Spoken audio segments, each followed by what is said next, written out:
Blog Talk Radio.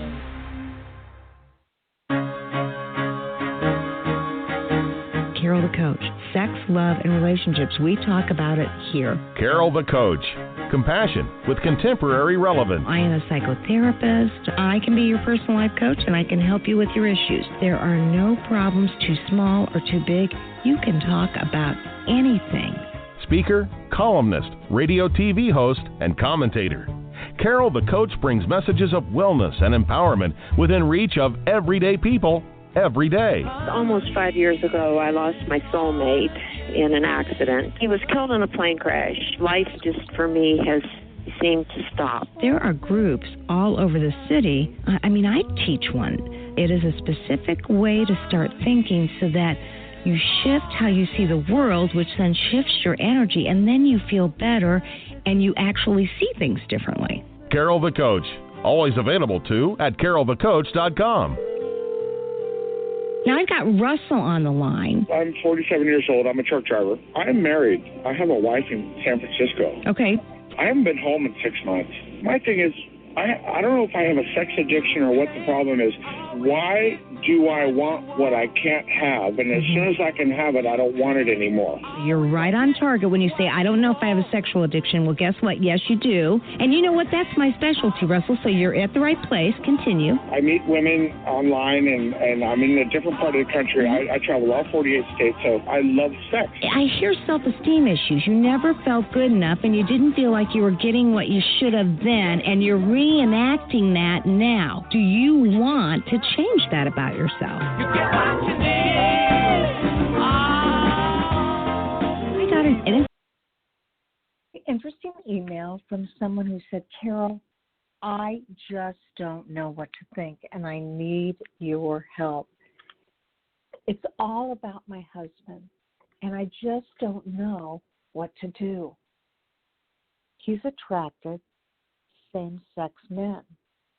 And I said to myself, same-sex men? Well, what she had meant was that he was attracted to men. He had a same-sex attraction. And she was really concerned because she did not know what did that mean. Was he gay? Was he bisexual? She really could not get over it. It was the number one thing that she feared the most. She felt like he was effeminate to begin with. Well, she later did send me an email that explained that she had seen that he had looked at a lot of male pornography, and she just didn't feel safe. You know, she explained that when she found out that her husband had a compulsion, he was looking at a lot of porn, he was cheating on her, and it was mostly with men. It was very frightening for her. It was frightening because she really thought she knew the man she was in love with. And here was this whole second side, this very secretive side of her. Well, on top of that, it's one thing to be cheated on, but when it's a whole different genre, it's a whole different world, it makes it hard to know what you can trust, what you can believe. And that's why she sent me the email. So I know that if you're an addict and you are listening right now to the show, you know that if people have discovered your addiction, you have probably traumatized them, whether it's your family, your parents, your spouse. There's trauma that occurs because it was such a secret life. And the best way to handle that is to go to a certified sexual addictions therapist and really look at your own behavior. And then in addition to that, what you really want to do is you want to get honest with yourself and you want to get honest with the people that you love. But you have to decide who is safe. Who is safe enough to be honest with? Because the truth of the matter is, there may be people that you don't want to tell. And I know that may seem incongruent with what I just said, but we definitely do want you to feel safe. We don't want somebody who would expose you for everything. Because this is a condition. It's a disorder. It's an illness. And what I know is that absolutely you have every right to your own confidentiality. But I have to tell you that what ends up happening is that if you hold too many secrets, if you're allowed to decide when you're going to talk with people about your life. But when you hold too many secrets for too long, it creates that second addiction. And that is so difficult. So get yourself with an expert who can help you feel safe. And then you can decide, who do you talk to first? Now, my recommendation is that you need to be involved in a therapy group for sex addicts or a 12-step group, any kind of support group that you can talk about your life and not really feel judged. And, I talk to a lot of sex addicts who do feel judged. It's not that the people in the group judge them, but being honest for the first time is very, very scary. And so it's important to really process that. I know in our sex addiction therapy groups, we have clearings. When somebody feels judged, and I periodically will ask as a group exercise, does any man have an issue with any other man in the group? And almost invariably, a man will step up and say, John, I have an issue with you. I felt that you did not like my stance on Christianity. You called me Bible thumping, and that really upset me. You'll find other men that say, Terry, it really bothered me when you rolled your eyes when I talked about the fact that I had looked at some child porn. Now, Terry may go, I didn't roll my eyes. But the truth of the matter is that's what the participant in the group saw, so he needs to check that out. And so oftentimes, I, who feel like I'm really good at reading people, will not even know that kind of anger is going on. Because why? Well, because addicts are so good at hiding that. They're so good at hiding their true feelings. They are so good at hiding their real self. I know I was asked a while back, I was asked if I believed that somebody could get sober if they held on to secrets. And the truth of the matter is, no. I believe those secrets will eat up an addict. And so, anybody who's a certified sexual addiction therapist, they want to bring out the secrets. They want transparency, authenticity, and, genuine sharing. And the only way a man can really share how he feels is by finding some safe people and being absolutely authentic and transparent. Okay, so I'm going to ask you, if you had to grade yourself on your honesty, what grade would you give yourself? And you can do pluses and minuses. That works okay. But I do want you to think about that. And if it's a B minus, then I'm going to say, hey, what would it take to make it a B? Well, maybe that person would need to be more honest with his wife. You know, we have a lot of addicts who feel so shame-based, they don't think they can ask for anything from their wives. They can't ask for physical contact. They can't ask for sex. They know that they've traumatized their wife. Maybe their wife was even at some point said, hey, you know, I don't want you to push me. I don't want you to pressure me. Well, once an addict is in good recovery, solid recovery, I'm not talking 90 days here. I'm talking a couple of years. They absolutely have the right to ask for what they need. Doesn't mean they get it. That's what I always tell people. You know, assertiveness is when you're clear and direct about how you feel, what you believe, and what you think. But it does not mean you get your way. And as you well know, assertiveness lets everybody know where you stand. And that's what counts so much, is that you're being true to yourself.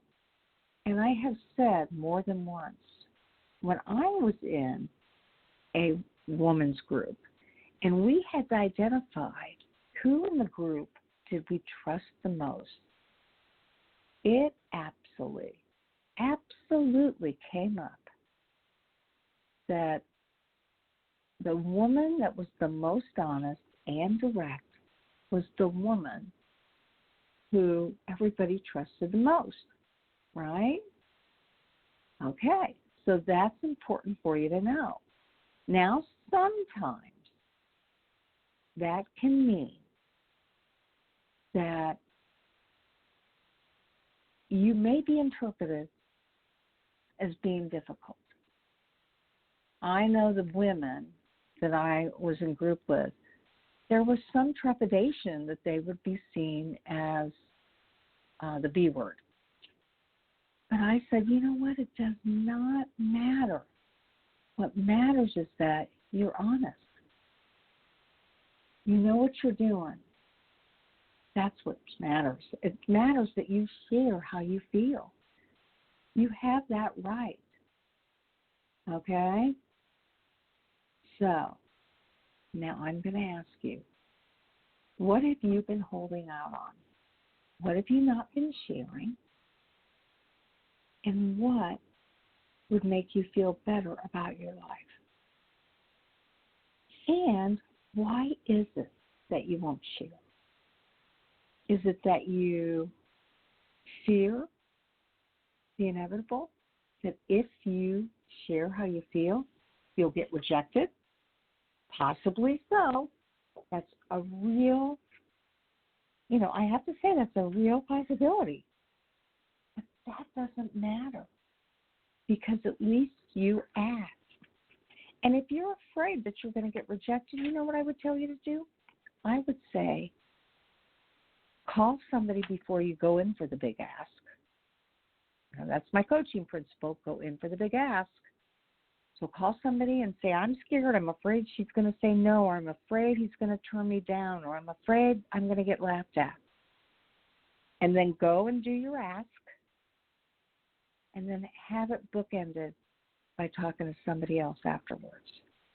When you can process your true feelings, wow.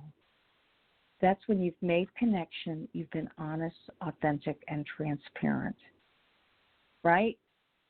And that's what we're all searching for, and that's what we're striving for. Now, tonight, I am so excited. We're going to be talking about a term you might not have ever heard of. It's called ambiguous grief. And it's a term that can be applied to all types of griefs that don't necessarily have a hard definition. And so, we have a guest who actually has come up with this model about ambiguous grief, Dr. Sophia Caudie, who is in Durham, North Carolina, and Wilmington, North Carolina, did some research with another colleague, and they came up with this term, ambiguous grief, which is a different kind of grief than you may be familiar with.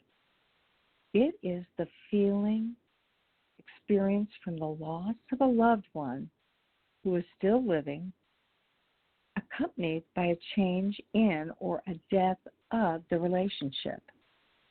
And doesn't that sound like sexual addiction and partner betrayal? I mean, I've had so many women say, I wish he would have died. It would have just been so much easier. Living with somebody I didn't even know, I'm grieving the loss of what I had, what I thought I had, what I wanted, what I hope to have in the future. I don't know how I feel. I feel so ambiguous. So here we go. We're going to be talking about ambiguous grief. And so I'm super excited to be welcoming Dr. Sophia to the show. How are you? Hey, Carol. I'm doing great. Thanks so much for having me. I appreciate it. Well, absolutely. I mean, this is phenomenal stuff. I know Rob Weiss was talking to me about this at SASH. It's a special conference. I don't know if you've ever heard of SASH. Mm-hmm. And he had talked to me about this because he really believes that so oftentimes when we're working with sex addiction and partner betrayal and other forms of addiction, we pigeonhole people into a certain spot. And when I was really looking into your ambiguous grief process model, it's like you created the model to fit the gray, not the black and white. So I wondered if you would share a little bit about how you got started with this research and, what piqued your interest about ambiguous grief. Absolutely. Again, thanks for having me, Carol. This is really exciting for me to be talking to you, and I love your show, by the way. I just want to say you really feature so many great topics and have so many great people on that I learned so much from, and I know many of my clients do. And so this is super. I'm excited to be talking with you, and I love talking about ambiguous grief and my journey. Really diving and studying into grief has really taken some interesting turns, and I've been learning so much so that I can help my clients better. But yeah, let me explain a little bit how we got started. So for me as a clinician, I was just really bumping my head up against the fact that my client partners really kept repeating over and over to themselves, even after we were actually done doing EMDR, done with somatic experiencing, so there was no actual trauma present anymore, their brains kept going back to the pathway of, oh, I'm in trauma, or I'm depressed. And I was really looking for another way of moving through and helping people have a different framework. And grief, after looking at Pauline Boss's work on ambiguous loss, this really seemed to be the ticket and make sense. It very clearly fits an addiction model and many other areas. But that's really how we got started with ambiguous grief. It fit the partner experience to a T. Again, just like you say, the addict looks the same, speaks the same, walks the same, but there's this whole new layer of person that was unknown. And there's so much loss and grief to be felt with that realization that ambiguous grief has really, it has helped so many people. Just the awareness of this has been such a empowerment for so many partner clients. Oh, I bet. And so can you share with us, what is your definition of ambiguous grief? So the way I think about it, I mean, the definition you read is our technical definition that is copyrighted. And since we did that definition and I sort of went back into the field and was working with clients, doing lots of interviews. The way I think about it now is it's the loss of someone who is still living. However, it can also be the awareness of something that we never had.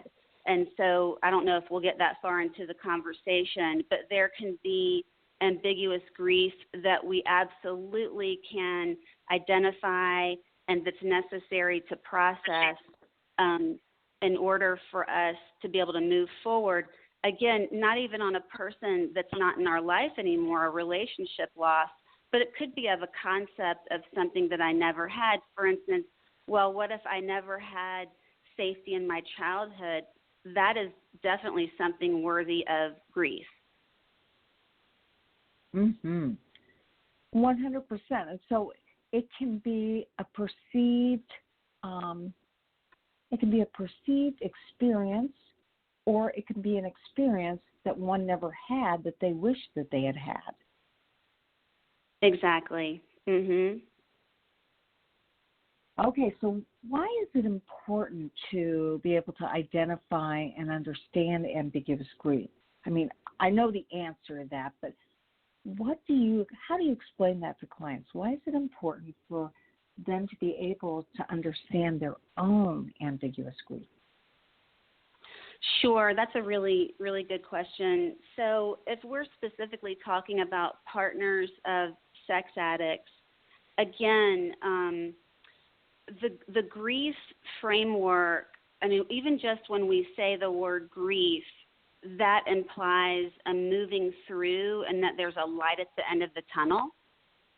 And so that has been really, really important for clients to feel and be able to acknowledge, as opposed to if they're given a depression diagnosis or a PTSD diagnosis, which oftentimes, again, after the trauma is reprocessed, those diagnoses don't really apply.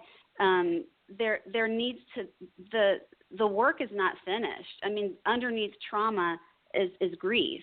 And so it's really been helpful for clients to have this understanding and then do the work of grief reprocessing. It's really been helpful. So it's empowering because it implies that this is a process that they're actually going to move through.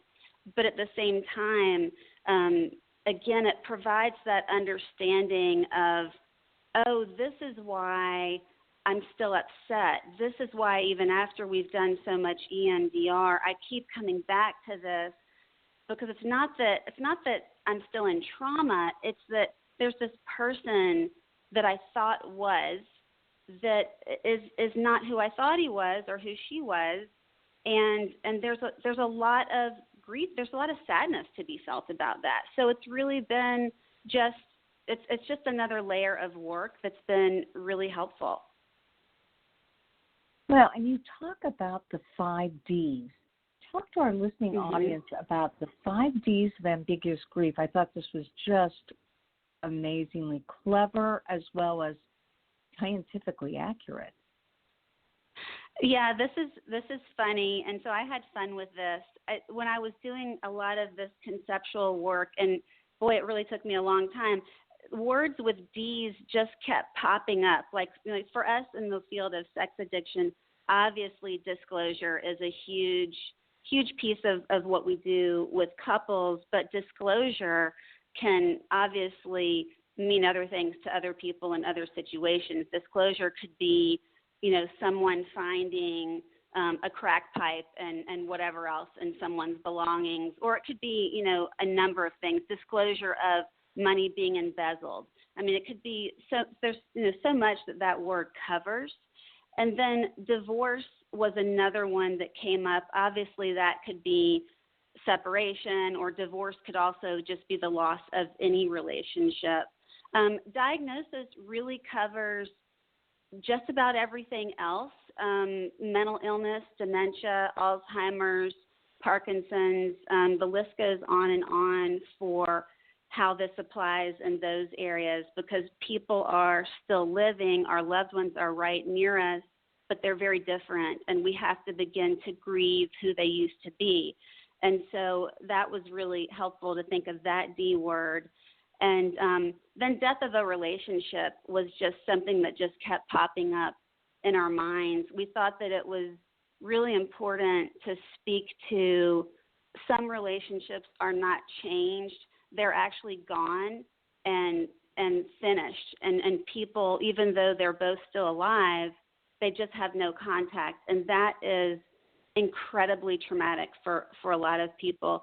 And then after I got back in the field on my own, this D word of disappointment really just kept coming to my attention, because what I have found so far, and this is pretty uniform for most of the people I've interviewed, underneath ambiguous grief and even traditional grief where someone has passed, there's this other layer that's even deeper, which I'm calling original grief. And that is really, it could be a myriad of things, of our earliest attachment wounds to disappointments of when a second child is born, and let's say you're an older child and then another sibling comes along, that disappointment actually really turns into some pretty complicated work for an older child to deal with, of that neglect that they might be feeling. So the 5 big Ds, that's the 5 big Ds. Well, absolutely. And so I want our listening audience to know that, again, they are divorce, diagnosis, disclosure, death of a relationship, and, of course, disappointment. And, obviously we're talking about not just losing a sense of what we thought we had, but also with the 5 Ds here, with diagnosis, you may be losing something that you never thought you would lose. Obviously, if somebody gets Alzheimer's or dementia, you just never thought that your world would end up in that, with that kind of a relationship. And so it's all about adjustment, isn't it? It is. And and it's interesting. That's like what you were saying before I came on, of so many of our clients have said, boy, it would be easier if, so-and-so had just died. And really, I think that is because there's just never been a frame for thinking about this kind of loss and really giving it a name. And that gets back to why this is so critical and important for people to just be aware of, is, there's a name for this. It's not just plain old grief. There's a specific type of grief that really deserves its own name, because it's so common, and it is different than the grief that we experience when someone passes. And hopefully we'll have time to get into that, but that's different because when someone passes, we do not hope that they're going to come back. We know they're not coming back. But when we lose a relationship, or when someone has Alzheimer's, we spend a lot of time hoping, and hoping, actually, I have found in my work, is what keeps people stuck. Yeah, I wanted you to talk a little bit about that, because for so many people that I work with, and of course I'm dealing with addiction and I'm dealing with partner betrayal, the partners say, the reason I'm still here is because I hope it will change. And although we understand that hope and we don't necessarily want to extinguish it, when there has been no reason to see any change, and it's been months and years and years and years, it almost looks like they're in denial of what's really going on. What do you think? Yeah, I think that's accurate. That's what it seems like to us. And I think that the way I've really come to observe this, and when I'm asking people and we're having conversations around this, it's, to me, it sounds like this is sort of the new way that the term codependency has evolved, which is whenever we are outside focused, we're really not moving forward. We're going to be stuck because we're focused on other things than ourselves. And when we focus on ourselves, that's when we're doing some work and some progress is being made. That's actually what I've exactly found where hope is concerned. It's not that we want to dash out hope and say hope is bad, but I think many of us would agree it's not sound thinking to put hope in an addict when an addict has not been in recovery for many, many years. That's not going to be helpful, usually. Even if someone's doing really well, the work of addiction is that they need to be focusing on themselves, because that's how they're going to get better and get in a true recovery. So I think for hope, the way that we work on it in our practice and with the other therapists that I've shared this with is keep the hope alive.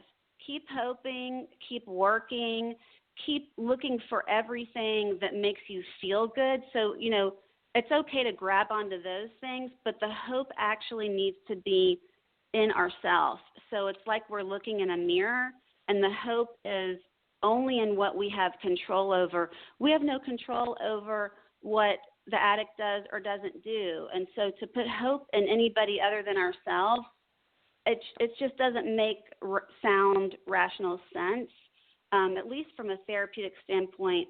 In my opinion, I really want to, my goal is to give people tangibles that are actually going to be effective.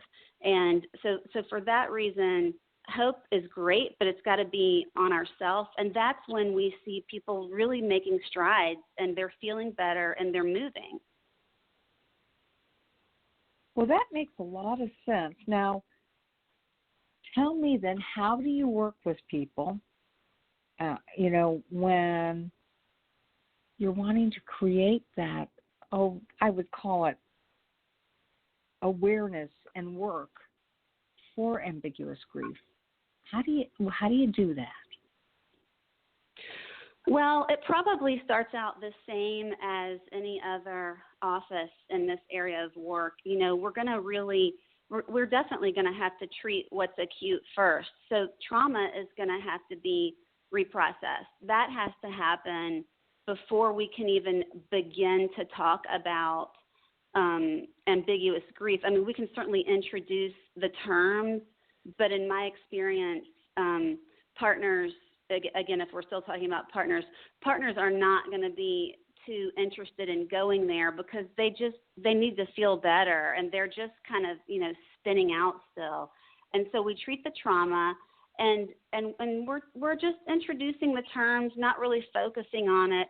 And then when people kind of come down off the ledge, so to speak, and they're feeling more calm after some good old trauma work has happened, then they're really ready to keep going a little bit deeper. And we go deeper still, and then we get into the work of ambiguous grief, and that is, it's just a layer under the trauma work. And so we stay there for a while, and we still might do some EMDR around that. So that's been really helpful, I have found, is EMDR for ambiguous grief. And then some other things that we might do are just some of the more traditional grief therapies of some specific writing prompts.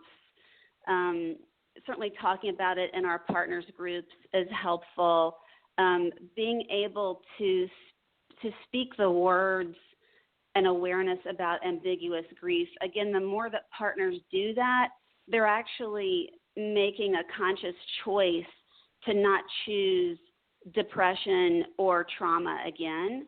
And so there's a light at the end of the tunnel, and that's some of the resourcing work that we do with ambiguous grief is build in that empowerment. And so they're choosing to keep moving, and they're choosing to name ambiguous grief as what they're moving through. And just that in itself, again, is very empowering. Yeah, I was thinking, can you share an exercise that you might do with somebody?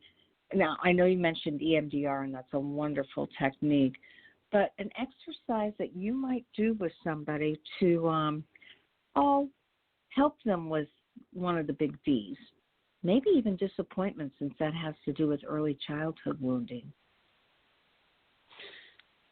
So, so the disappointment piece, I do see that a lot with partners, but my focus with the disappointment right now, preliminarily, because that's newer, has been with addicts.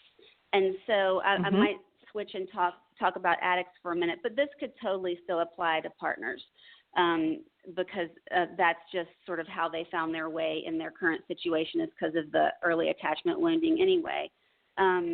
But with addicts,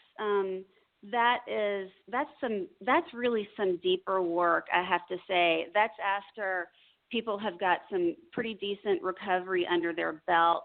We've definitely done the top layer of trauma. We've worked through a lot of ambiguous grief, actually, and so disappointment is really one of the last pieces that we get to, and for addicts that turns right into original grief, and that's like that deeper third layer underneath the trauma and ambiguous grief that is the very, very early attachment wounding. And so that could be EMDR or somatic experiencing is pretty great with that, because it's when we are so little that this kind of wounding is being felt. And so those are great, but then also having some good discussions, imagery is very helpful. And even people can do this on their own. If someone is practicing meditation and they want to really meditate on some of this original wounding, that can actually be very helpful, just to allow that to be felt in that safe manner. That's really helpful. But then again, getting some good letter writing done about that original grief, especially if it's to a parent or a caregiver or to an abuser. Writing is always helpful for grief. Experiential writing, where we write something and then we might actually burn it. We do that a lot with ambiguous grief. Or I have this little urn, and we do some writing, and then we put it in the urn and we go bury it. So a lot of things like that are really, really helpful for people to really feel like this grief has had a hold of them for a long time, but now they are consciously, they're really putting it behind them in very active ways that are experiential. Yeah, that makes total sense. And I find that when you're doing something metaphoric, like burning something and putting it in an urn or burying it or flushing it down the toilet, there's something really symbolic that I believe allows kind of the surrender process to occur. And let's face it, when we're talking about grief, we're also talking about letting go. So with ambiguous grief, do you experience those same 5 stages of loss that, Kubler-Ross would, I'm blocking on that study. What was that study? I'm not really even sure that I think that I've always been told that wasn't actually research as much as it was her observation when she was working in a hospital with people who were dying. And so I'm not sure that we have a lot out there for people who are mourning the loss of a loved one. I think that's just something that we've sort of taken up and assumed is correct, and the answer would be no. And so no, I don't really. If people go through those stages, that's great, and I honor that, and that's totally fine. but that does not at all need to happen. This is actually a pretty quick way to conceptualize and process. Again, my experience with this, with hundreds of clients at this point, is this is more of a liberation. To provide this definition for people is a true liberation. It's something that it's like the wow on people's faces when we learn about this in session. They're so grateful to have this model and this awareness. It's so very different than, again, the diagnosis of depression or PTSD. So they may not move through those stages. They just may be incredibly sad until we do some specific work, and then they're moving through. Well, that makes a lot of sense too. I get that totally. All right, so now you did all this research. You conceptualized the big Ds. It obviously came up with the model of ambiguous grief. What's the current research show, and what are your future plans? Well, that's a great question. Thank you. I need to have some more time in my schedule so that I can sit down and write a book or two. So I'd really love to write something about this grief journey of research that I've been on, because what had started out as a very simple ambiguous grief project has really grown into expanding ambiguous grief and moving into original grief. And so right now I'm focusing on original grief, and that's pretty exciting. I'm finding that the majority of addicts and partners, if we're talking about that, or the majority of people who have most any mental health diagnosis, once we get through the other layers of whatever it is they need to work with, original grief is definitely showing up. So that's pretty important, I think. And again, that has been incredibly empowering for people, because for so many people, there's been that layer that they had no idea what it was. And it's somehow just even knowing that there might be something more serious and deeper to get to, that it's like we don't know how to get there. And so we don't even know what we're looking for. But when we start following the traces and the path of grief, somehow we get down to original grief, and that's been really, really helpful. So that's what I'm focusing on right now. But I definitely am going to write at least one book about this and keep doing some research. This is also really helpful work to work with couples who have had addiction in their relationship, and they are moving through, like what Ken Adams calls the threshold of vulnerability. This is that grief work of being able to put that old relationship away and create a new trust, a new relationship. So there's a lot of very cool things that I'd like to get into. Absolutely. And so you're a CSAC, correct? A certified sexual addiction therapist? Yes, and supervisor. And so obviously you mentioned a couple of people. I mean, Ken Adams is amazing, and he has a lot of theory that really works well with couples. And then Rob Weiss, who endorsed your work. Tell me, do you see codependence as fitting into any of the work you're doing, any of the models? That's a good question. I have not thought about codependence specifically with ambiguous grief, but I would have to say that and I love Rob Weiss to death. I was on his dissertation committee, and I respect his work very much. I love codependence. I think there's enough room for prodependence and codependence to all be together. There's not one right way. But I think for, specifically the ambiguous grief process model, and we also have a cycle of hope that I created, prodependence would actually very likely keep a partner stuck in trauma and depression, because the focus would be outward on the addicted loved one instead of turned right back around onto him or herself.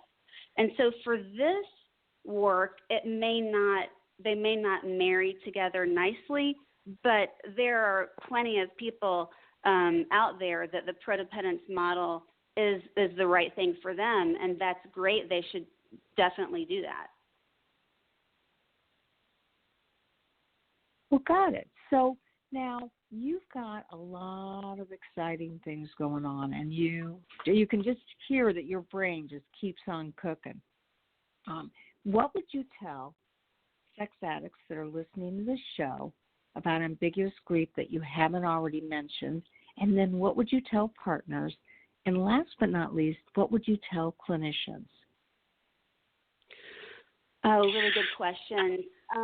First, to any people out there working in recovery of any kind, I would say go to your sponsor if you're in a 12-step program, and or go to your therapist and start, maybe go to my website, go to our Ambiguous Grief website, do a little background work together and really dig deep and go through the layers to get to your original grief, because wow, is that going to be so incredibly powerful. It has been so lovely and wonderful to witness my clients who are in recovery to really get to their deepest layer of original grief. That is the aha. And what's so great if people are in 12-step is 12-step is so wonderfully amazing. They've been talking about grief for a long time. They just don't call it ambiguous grief, and they also sort of get at it a little bit more of a complicated way. The work of grief in 12-step is like after we've got recovery for like a long time, and I think we can actually get there quicker. So just and we do the grief work over and over and over again. It's not a one-time, one-shot deal. So that's what I would say to recovering addicts.